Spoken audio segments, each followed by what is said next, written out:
Nah, jadi Bapak Ibu udah ikuti klip diskusi yang sebelumnya itu Kristen dan Islam, ketegangan dan tautan.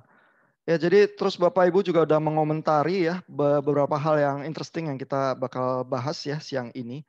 Salah satu komentar itu menyangkut soal legenda Bahira ya, yang memberikan tautan ya kepada tradisi kekristenan ya, karena pendeta Bahira itu di dalam legendanya melihat Muhammad yang masih anak dan meyakini bahwa ini ada tanda awan di atas anak ini ya, lalu ada tanda kenabian di punggungnya ya, bahwa ini adalah memang nabi yang dijanjikan itu. Ya, dan yang memberikan konfirmasi itu pendeta Kristen ya. Sehingga dengan demikian ada tautan ya, link kepada tradisi kekristenan yang sebelumnya. Ya, dan saya kirim juga di grup WA itu gambar apa monasterinya Bahira ya di Syria. Jadi legenda itu juga ada jejak monasterinya begitu ya. Nah, buat Bapak Ibu yang mungkin agak kurang bisa memahami ya feelingnya nuansa kisah ini seperti apa ya, bisa membayangkan kisahnya Simeon di kitab Lukas. Ya, Pak Michael Kosan itu mengusulkannya dan menduga ini jangan-jangan tempat mulai bercabangnya ya kisah legenda Bahira ini antara tradisi kekristenan dan Islam gitu ya. Sebenarnya mungkin titik percabangan itu banyak dan kompleks karena pada saat Muhammad misalnya baru menerima pewahyuan yang Muhammad itu ketakutan ya di dalam kisahnya, di dalam sejarah Nabi ya. Nah, lalu yang menenangkan dan memberikan penghiburan buat Muhammad adalah pamannya ya, yang juga disebut Kristen atau paling sedikit monoteis begitu ya, sehingga ada tautan-tautan lain juga ya terhadap tradisi kekristenan. Salah satunya memang legenda Bahira ini. Nah, kalau Bapak Ibu ingat kisah Simeon ya di Injil Lukas ya, itu Yesus yang masih kecil ya datang ke bait Allah terus diangkat ya oleh Simeon, dan Simeon itu bilang dengan demikian ini dia bisa meninggal dengan lega begitu ya, karena telah melihat janji Allah itu begitu ya. Nah, itu seperti itu feelingnya kira-kira ya. Apakah pendeta Bahira ini terus menjadi pembicaraan dan lain sebagainya? Paling tidak di dalam kitab Lukas sendiri enggak ya. Udah tuh satu penampilan itu aja ya di awal cerita Yesus masih kanak-kanak terus selesai. Begitu aja. Karena begitu menunjuk kepada Yesus, fungsinya sudah selesai. Itulah tujuan hidupnya Simeon. Ya, mengkonfirmasi Yesus yang datang ini. Ya, sehingga kalau kita menangkap nuansanya legenda Bahira itu mungkin berfungsinya seperti itu. Ya, Bahira itu sekarang menangkap ya ini nabi yang dijanjikan itu yang sekarang sudah datang, dilihat tanda kenabiannya ya, di dalam cerita itu fungsinya seperti itu ya. Mungkin segitu dulu sebelum kita lanjut ya. Ada komentar, pertanyaan, boleh kalau ada Ya Pak, ya. jadi sebenarnya yang saya tanyain kemarin tuh bukan tradisi penafsiran Alkitab kita sekarang, tetapi tradisi penafsiran yang ada di dalam pemikirannya Bahira itu kayak gimana gitu. Yang saya penasaran konsep parakletos di kepala dia tuh di pemikiran dia seperti gimana. Nah, kalau kita kan kayak ini hanya untuk perbandingan, kalau kita kan ada kayak messianic expectation di Second Temple Judaism gitu kan. Nah, Ya. kalau di pemikirannya Bahira ini seperti apa gitu. Yang saya penasaran. Ya, yang ini pertanyaannya sangat rumit ya sebenarnya ya, tafsir di zaman itu seperti apa? Karena kekristenan yang di Syria itu, nanti kalau Bapak Ibu baca bukunya Pak Bambang Ruseno Utomo ya, itu turunnya dari tradisi yang Nestorian ya, yang sebenarnya dalam tradisi Kalsedon itu ditolak dan dianggap bidat ya. Lalu mungkin dipersekusi oleh Bizantium juga ya, sehingga menyebar ya ke daerah yang lain ya, dan terus muncul juga di Jazirah Arab, di Syria dan seterusnya begitu ya. Nah, di dalam tradisi yang itu ya, apakah mengembangkan pengharapan seolah-olah pengharapan mesianik yang baru atau apa ya? Kita di dalam tradisi yang Kalsedon itu jadi kurang jelas ya. Jadi memang harus melihat ke sana. Nah, yang lebih bikin rumit lagi ya, sejarah keislaman ya, sirah nabawiyah itu ya, itu dikembangkan, nanti mungkin di klip-klip diskusi yang berikutnya, materi minggu-minggu depan, ada pembahasan itu ya. Sirah itu dikembangkannya 150 tahun sesudah zaman Muhammad ya oleh Ibn Ishaq gitu ya. Dan memang buat scholars yang historical critical ya, itu akan bilang itu dikembangkan oleh komunitas Islam ya, memang meyakini Quran dan untuk mengkonfirmasi lagi juga hal-hal yang secara tradisi diyakini di dalam komunitas Islam 150 tahun kemudian. Ya sehingga legenda Bahira itu apakah dekat ya dengan tafsir yang sesungguhnya dari gereja Bahira yang ada 150 tahun sebelumnya. Nah, itu perdebatan historical yang bisa sangat rumit ya dan bisa banyak pendapat gitu. Oke,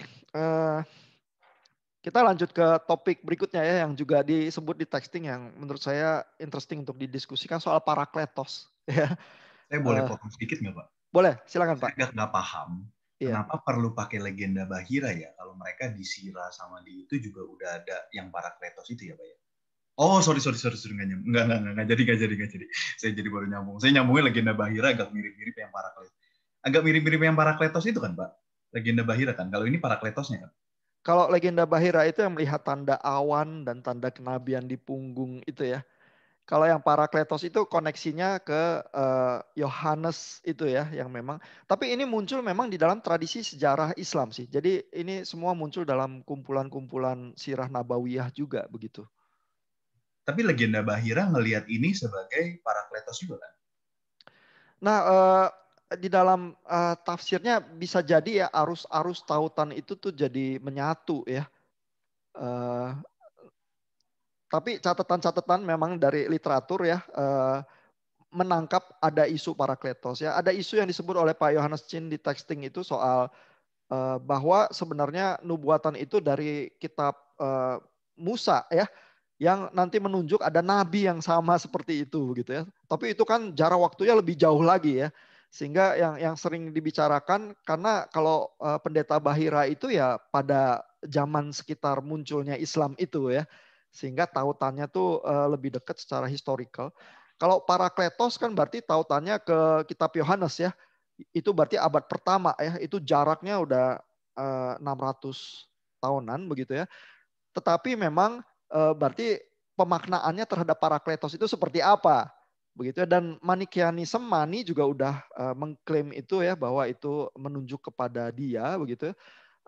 Dan di dalam tradisi Islam ada juga motif seperti itu ya, menunjuk kepada Parakletos itu. Ya, saya cuma nanya, saya bingung aja kalau saya di posisi Muslim di Al-Quran ada, di Sirah ada, ngapain saya pakai legenda Bahira kalau itu poin lebih kuat ada di Quran kan? Kalau itu poinnya juga sama, ngapain pakai legenda gitu kan jadinya?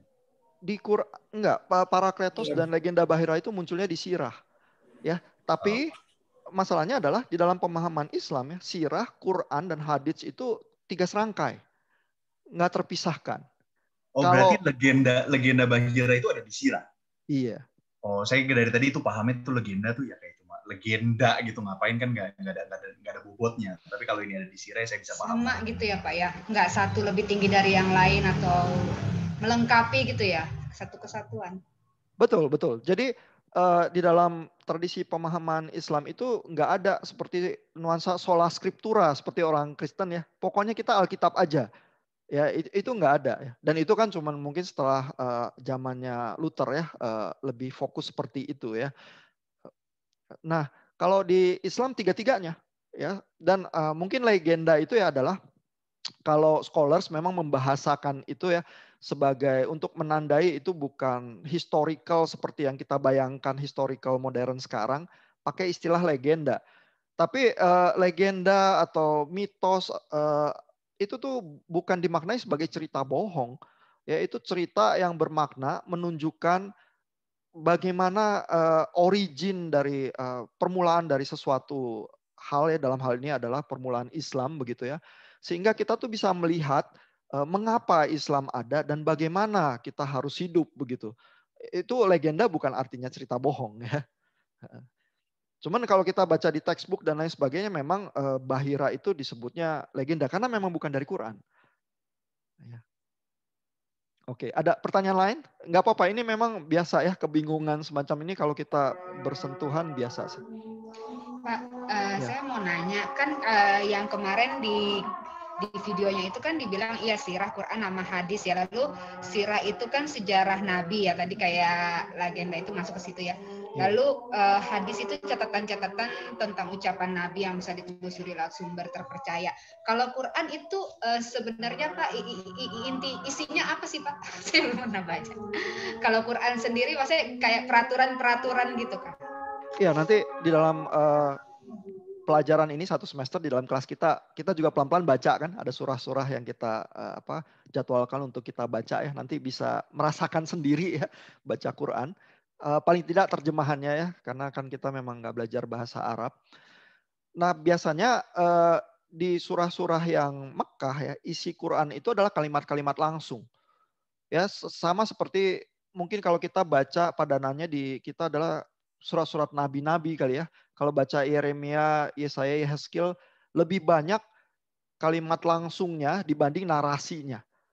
Tapi di kita tuh tetap ada, setiap kitab biasanya tetap ada narasi, kecuali yang sangat khusus ya seperti Mazmur gitu misalnya atau Amsal gitu ya. Biasanya kita tuh bercampur sama narasi. Nah kalau Quran kebanyakan tuh kalimat-kalimat langsung ya.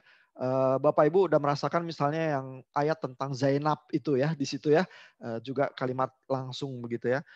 Nah surah-surah Mekah karena pendek kalimat langsung, surah-surah Madinah yang lebih panjang itu muncul narasi-narasi yang lebih kompleks. Karena sejak hijrah dari Mekah ke Madinah, komunitas Muhammad itu berkembang pesat ya. Apalagi memenangkan berbagai peperangan ya, terus di dalam perkembangan itu butuh ya ada narasi-narasi, pembicaraan tentang aturan-aturan, hukum-hukum begitu ya. Jadi surah-surah Madinah itu lebih kompleks.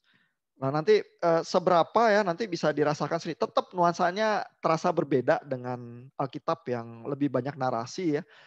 Mungkin kalau orang Islam tradisional baca Alkitab itu akan bingung ya bahwa ini kok narasi sama kalimat langsung wahyu kok campur. Ya karena di dalam tradisi Islam ada sirah, ada Quran, ada hadits yang masing-masing berbeda ya.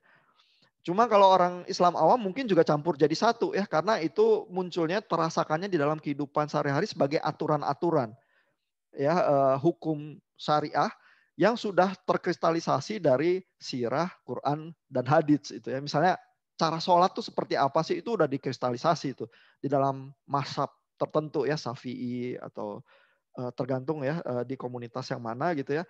Tapi munculnya terasanya sebagai aturan gitu. Nah mudah-mudahan menjawab ya pertanyaan awalnya ya. Oke. Nah kita lanjut ke Parakletos itu tadi ya yang lagi mau kita bahas ya. Nah jadi dan Parakletos itu kan dijanjikan oleh Yesus ya. Jadi buat kita ya, kita tuh kadang sulit membayangkan juga ini bagaimana berfungsinya ya. Nah padanannya kalau di kisah Alkitab ya adalah Yohanes Pembaptis. Ya jadi kalau Bapak Ibu membayangkan ya, Yohanes Pembaptis itu kan kalau kita baca pembukaan Injil ya, itu adalah suara-suara yang berseru di padang gurun ya. Mengutip lagi dari kitab nabi-nabi ya, Nabi Yesaya begitu ya. Sehingga seluruh tradisi di Perjanjian Lama itu digemakan lagi ya. Tetapi Yohanes Pembaptis ini tidak menunjuk kepada dirinya sendiri ya, melainkan menunjuk kepada Sang yang akan datang itu, begitu ya. Nah, di dalam tradisi kekristenan kan kita nggak membahas banyak tentang Yohanes Pembaptis ya. Bahkan mungkin orang Kristen zaman sekarang berpikir ya ngapain ya Yohanes Pembaptis, kurang gitu penting, kan udah ada Yesus, begitu ya. Nah mungkin feeling itu juga ya yang di dalam tradisi Islam tuh mirip. Di dalam tradisi Islam, Isa itu ceritanya di dalam Quran ya, dan juga kalau mereka melihat kitab Yohanes, apalagi Isa menjanjikan Parakletos, fungsinya Isa adalah menunjuk kepada Muhammad. Begitu ya. Jadi fungsinya mirip seperti Yohanes Pembaptis menunjuk kepada Yesus. Gitu feelingnya. Kalau Bapak Ibu tuh mau nangkep ya perasaan kisah itu ya. Nah, Parakletos itu begitu berfungsinya ya. Nah, seberapa meyakinkan ya, tentu buat komunitas Kristen jadi bingung ya, karena baca Yohanes, Parakletos itu kan merujuk kepada Roh Kudus yang turun di kisah para rasul itu ya, kisahnya sudah digenapi begitu ya. Nah, itu soal pemaknaan tafsir ya di komunitas ya. Kalau di Islam memang kisah Parakletos itu seperti yang Bapak Ibu lihat juga di tulisannya Fethullah Gulen ya, dia ulama yang sangat berpengaruh di Turki, masih dimaknai menunjuk kepada Muhammad ya. Dan tapi yang dia pakai ya istilahnya adalah Parakletos itu adalah roh kebenaran ya. Al-Ruh Al-Haq begitu ya, roh kebenaran. Dan roh kebenaran itu menjadi dipenuhi di dalam Muhammad begitu ya. Itu pembacaannya Fethullah Gulen ya.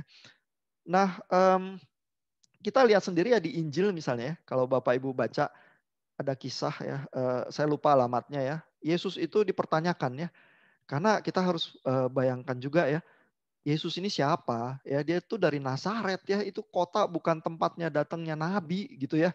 Terus keluarganya juga bukan keluarga terpandang gitu ya, ke Bait Allah cuma bawa burung merpati ya. Bukan keluarga turunan Bait Allah di Yerusalem juga gitu ya. Ini siapa gitu ya. Nah, begitu dia dipertanyakan ya, kamu ini atas otoritas siapa gitu ya. Yesus tuh jawabnya adalah, apa yang kamu mau bilang tentang Yohanes Pembaptis? Apakah dia dari Tuhan atau bukan? Gitu ya. Nah, langsung orang-orang yang mengkritisi Yesus itu urung. Begitu ya. Kenapa? Karena otoritasnya Yohanes Pembaptis itu somehow tampaknya diterima, diakui. Begitu ya. Karena dialah suara-suara yang berseru-seru di padang gurun itu. Ya. Nah, begitu Yesus menunjuk ke Yohanes Pembaptis, dan ada kisah Yohanes Pembaptis memang mengkonfirmasi Yesus. Ya, begitu Yesus itu dibaptis, terbukalah langit ya, dan turunlah Roh Kudus begitu ya. Nah, sehingga legitimasi Yesus juga, otoritas dia mewakili otoritas ilahi itu jadi dikonfirmasi. Ya. Dan kalau Bapak Ibu baca Injil kan aneh ya. Buat kita kan Yesus yang lebih tinggi dari Yohanes Pembaptis ya. Tapi begitu Yesus itu diserang ya, dia merefer kepada otoritas Yohanes Pembaptis juga ya. Karena penerimaan di komunitas ya, karena tradisi dari perjanjian lama itu yang dipenuhi di dalam kisah-kisah perjanjian baru itu. Ya. Nah, mudah-mudahan itu memberikan gambaran ya. Paling enggak kita ada paralelnya untuk berpikir ya. Jadi motif-motif di dalam pemahaman tradisi Islam itu tidak sama sekali asing buat kita gitu. Ada komentar, ada pertanyaan? Wah, ini Pak Rainer menghela napas panjang terus nih. Dipenuhi berbagai pertanyaan dan komentar sebenarnya ya. Silakan kalau ada komentar atau pertanyaan. Pak Ian, cuma mau confirm lagi. Sebenarnya yang Legend of Bahira itu ada di Sirah? Atau yang di Sirah ada yang terkait dengan Parakletos ini? Nah, jadi Legend of Bahira itu dan Parakletos itu ya, Legend Bahira muncul dalam beberapa teks sih. Nanti saya bisa forward kali ya, teks salah satu lah kali ya yang muncul. Tapi di dalam komunitas Kristen juga ada ya teks itu ya, cuplikannya gitu ya. Nah, lalu kan Ibn Ishaq itu ya 150 tahun kemudian setelah zaman Muhammad itu melakukan kompilasi, Pak. Sehingga kisah-kisah tentang Muhammad yang berkaitan dengan Muhammad itu ini ya terkumpul gitu ya oleh usaha Ibn Ishaq sorry. Ya, sehingga kita harus membayangkan ya yang dikumpulkan oleh Ibn Ishaq ya itu Sirah Nabawiyah itu juga semacam kompilasi, dan kompilasi pada saat 150 tahun kemudian ya, jadi berisi banyak hal sih. Kalau Quran itu time periodnya itu lebih kecil ya, karena dari zaman Muhammad terus zaman khalifah Abu Bakar sampai Utsman itu udah jadi terkanonisasi ya, itu lebih pendek ya. Sedangkan sirah itu mencakup hal-hal yang lebih banyak gitu, yang melengkapi kisahnya ada di Quran gitu. Ya, nanti soal sumber ya, coba nanti saya lihat apakah ada hal-hal yang bisa saya forward ke grup WA ya untuk lihat sumber-sumber itu ya. Kak, mau nanya, itu jadinya yang Fethullah itu dia melihat Parakletos di Alkitab sebagai Nabi Muhammad karena apa yang ia akan lakukan ya, misalnya kayak itu kan definisinya menginsafkan dunia akan dosa, kebenaran dan penghakiman. maka itulah nabi gitu ya, karena begitulah dia gitu. Iya. Nah, Fethullah Gulen itu kan ulama modern ya. Dia memang merefer ke sejarah nabi itu yang memang udah ada juga ya, kompilasi. Tapi dia memaknai untuk komunitas kita sekarang ya. Dia masih aktif itu di Turki ya. Dan kalau kita nanti baca Quran ya, surah-surah Mekah gitu misalnya ya, itu nuansanya eskatologis memang. Mengingatkan umat yang di Mekah itu nanti akan ada penghakiman. Sehingga kamu harus percaya kepada Allah yang monoteis ini. Ya, karena suasananya di Mekah itu politeis. Begitu ya, sehingga menghasilkan perlawanan ya dari kaum Quraisy kepada Muhammad yang sebenarnya message-nya itu mempengaruhi kehidupan sosial masyarakat mereka juga, dianggap mengancam ya, sehingga akhirnya Muhammad itu harus hijrah ke Madinah begitu. Nah, jadi memang message awal ya dari Muhammad itu tentang penghakiman, menyuarakan kebenaran untuk mengundang orang-orang itu kembali kepada Allah yang monoteis itu. Begitu ya, makanya pemaknaan Fethullah Gulen itu tidak asing di telinga komunitas tradisional Islam ya, karena itulah memang yang tercermin juga di surah-surah Quran begitu. Ya, saya lanjut ke topiknya ini ya, yang Bu Fani highlight ya, soal kontroversi Zainab itu ya. Nah, itu interesting sekali karena kebetulan ada Bu Fani, jadi isu-isu wanita yang muncul, dan Bu Fani itu mengkritisi ya bahwa kok kayaknya kasus Zainab itu ya, istri itu kayak satu properti ya yang bisa dipindah tangankan gitu aja kalau udah nggak diperlukan, begitu ya. Nah, ini komentar yang sangat tajam ya, karena pada zaman kuno ya, even sampai medieval ya, masyarakat kuno itu memang cenderung patriarki. Ya, kalau kita baca 10 hukum aja ya, kita akan baca ya, jangan mengingini milik sesamamu, ya, ternaknya, juga istrinya, rumahnya gitu ya. Jadi di Keluaran 20 itu ya, istri itu sama ternak, sama rumah, sama properti itu disebut dalam satu kesatuan sebagai milik sesamamu, begitu ya. Sehingga kalau di Alkitab juga soal perzinahan itu dipahaminya adalah istri itu yang sudah bersuami itu kalau berhubungan seksual dengan laki-laki lain, nah itu perzinahan. Tapi kalau laki-laki ya misalnya dengan perawan ya nggak ada masalah, tinggal dinikahi aja sebagai hukumannya ya. Jadi kalau kita baca di Perjanjian Lama ya, kalau laki-laki memperkosa wanita, terus wanitanya perawan, sebagai hukumannya adalah dia harus menikahi perawan itu. Ini buat zaman modern tuh nggak masuk akal. Gitu udah diperkosa sama laki-laki itu, sekarang sebagai hukumannya saya harus nikah sama dia gitu. Itu kejam ya buat zaman modern. Ya. Tapi buat zaman kuno kita harus bayangkan ya, perempuan yang udah diperkosa begitu ya. Terus kalau dia nggak dinikahi, dia tuh nggak ada pelindungnya sama sekali gitu. Lagi pula dia itu udah damage good, ya, dianggap properti yang udah rusak begitu ya, sehingga dia tuh mau dibunuh siapa aja, dijahatin siapa aja, dan nggak ada laki-laki yang mau, sehingga dia nggak punya pelindung seumur hidup begitu ya. Di dalam masyarakat yang seperti itu, kalau dia besok mati gitu ya, udah nggak ada yang peduli gitu, sehingga dinikahi itu adalah semacam perlindungan. Ya, dan semua masyarakat kuno itu cenderung patriarki. Makanya poligami itu jadi praktek yang diterima. Ya, karena oh ini ada perempuan janda ya. Oh dinikahi nggak apa-apa. Dia udah punya istri nggak apa-apa karena ini laki-laki baik, sanggup ya. Juga secara ekonomi dia mencukupi, dia bisa melindungi. Ya udah nikahi aja sebagai bentuk perlindungan. Jadi poligami itu diterima. Even sampai zaman Paulus pun tampaknya begitu ya, nggak ada kritik keras terhadap poligami. Yang ada adalah, oh kalau kamu mau milih penatua, lebih baik yang punya satu istri. Ya, tapi kriteria itu baru jadi masuk akal kalau banyak juga laki-laki yang punya lebih dari satu istri.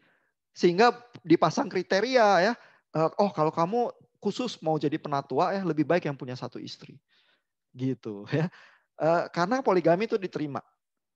Karena tanpa perlindungan itu ya, masyarakat yang patriarki itu sulit sekali buat perempuan begitu. Nah, sehingga kasus Zainab ya, kembali kita ke kasus Zainab itu ya. Kalau Zainab itu diceraikan ya dari Zaid begitu ya, maka secara masyarakat dia juga nggak punya pelindung tuh. Ya karena dia tadinya milik Zaid, tapi Zaid udah menyelesaikan keperluannya ya, udah diceraikan gitu ya. Kalau kita nggak tahu ya kasusnya apakah Zainab punya ayah ya. Technically mungkin eh, ayahnya yang jadi pelindungnya ya, laki-laki di dalam keluarganya sekarang begitu ya. Tapi kan kalau ayahnya sudah tua dan lain sebagainya, dia harusnya punya suami ya. Kalau enggak dia di dalam bahaya ya. Sehingga dinikahi oleh Muhammad ya, itu tetap adalah satu gestur kemurahan hati dan perlindungan. Ya, bukan gestur merebut properti orang lain ya. Dan apalagi di dalam tradisi Islam itu dipahami, dikonfirmasi oleh ayat Quran tersebut ya, bahwa Tuhan sendiri mengkonfirmasi bahwa ini diberkati oleh Tuhan gitu. Itu berarti Pak Tuhan sendiri mendukung. Maksudnya kalau di Alkitab kan Tuhan sebenarnya nggak mendukung kan, cuma karena ketegaran hatimu gitu. Kalau saya nggak salah ya.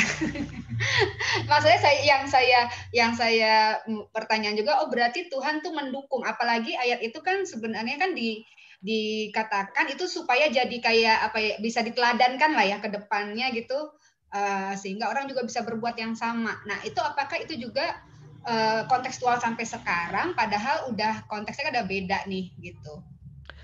Ya, jadi yang Bu Fani tanya itu kan dari Matius ya, boleh bercerai atau enggak ya? Pertanyaannya kan itu ya, sehingga menghasilkan jawaban.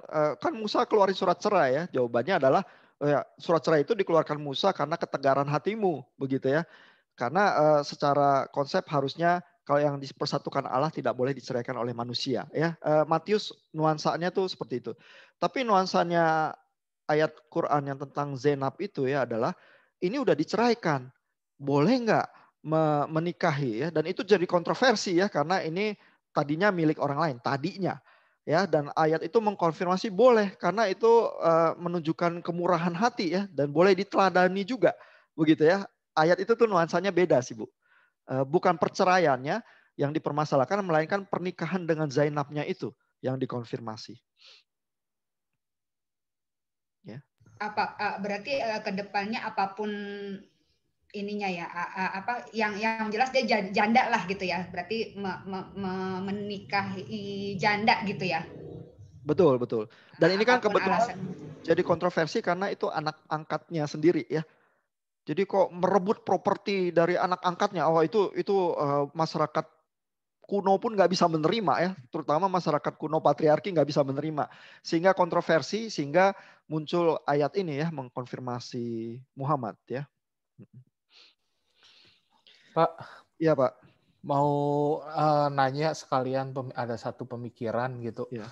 Mungkin ini hal-hal seperti ini tuh jadi kontroversial karena ini tuh jadi pertanyaannya apakah dilarang atau enggak gitu ya.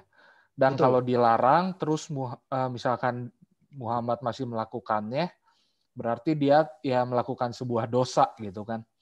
Nah, Betul. pertanyaan saya, di Islam sendiri apakah ada sebuah klaim bahwa Muhammad itu tidak berdosa atau nggak ada klaim itu gitu? Nah, nanti di diskusi di film minggu depan ada ya, terus ada juga cuplikan dari bukunya Pak Bambang Ruseno Utomo. Pertanyaan itu juga nggak simpel ya, karena di Quran juga ada kisah Adam, kisah Ayub begitu ya. Dan ya Adam kan berdosa ya. Kisah kejatuhan Adam itu ada juga di Quran ya. Ada variasi dengan kisah di Alkitab tapi ada ya. Sehingga kok bisa ada ya nuansa bahwa nabi itu tidak berdosa. Ya, di dalam Islam itu nabi secara tradisi dan secara umum dianggap tidak berdosa. Itu muncul dari mana? Itu Pak Bambang Ruseno Utomo itu membahas, dan di klip nanti yang minggu depan juga ada sih. Ya, jadi mungkin saya tunda dulu ya. Nanti siapa tahu terjawab terus boleh ditanyakan lagi ya. Oke, Pak. Ya, ini waktu kita habis nih, udah lewat 5 menit. Ada pertanyaan terakhir yang mendesak atau komentar? Silakan. Kalau masih ada.